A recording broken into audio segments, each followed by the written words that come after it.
The WWE seems to finally be ready to take women's wrestling seriously.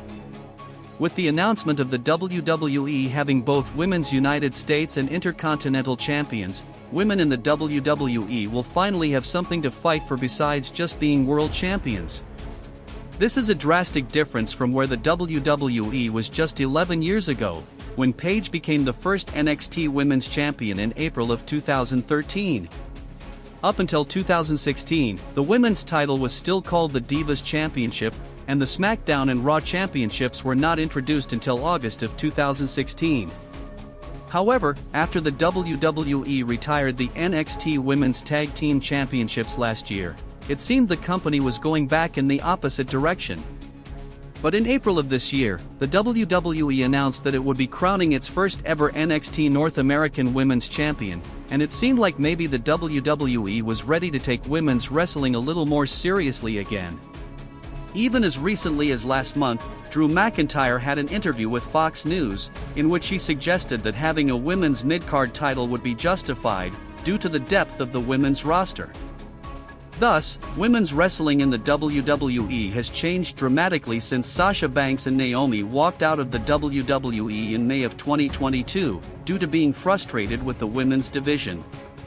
Banks was forced to go to New Japan Pro Wrestling to become the IWGP Women's Champion, and the current Strong Women's Champion, and is now also the reigning AEW TBS Champion. Naomi went to Impact Wrestling last year, becoming the Impact Knockouts World Champion, by defeating Deonna Purrazzo at Slammiversary. However, including the WWE Women's Speed Champion, across all three brands, the WWE now has 7 singles women's titles, as well as the women's tag team titles.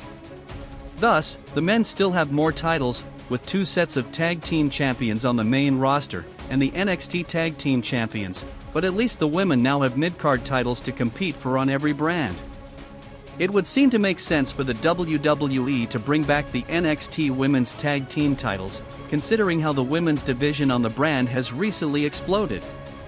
None of this would have been possible under Vince McMahon, who seemed to see the women's division as more of an afterthought, similar to how he saw the tag team division and undersized wrestlers. During the McMahon era, women were known to have 3-minute matches or less, like some kind of commercial or intermission match, in which, if you got up to get a snack or go to the bathroom, you would miss the entire match. Women couldn't have any meaningful storylines, because they were typically thrown into random, meaningless matches that had zero build-up and no subsequent matches.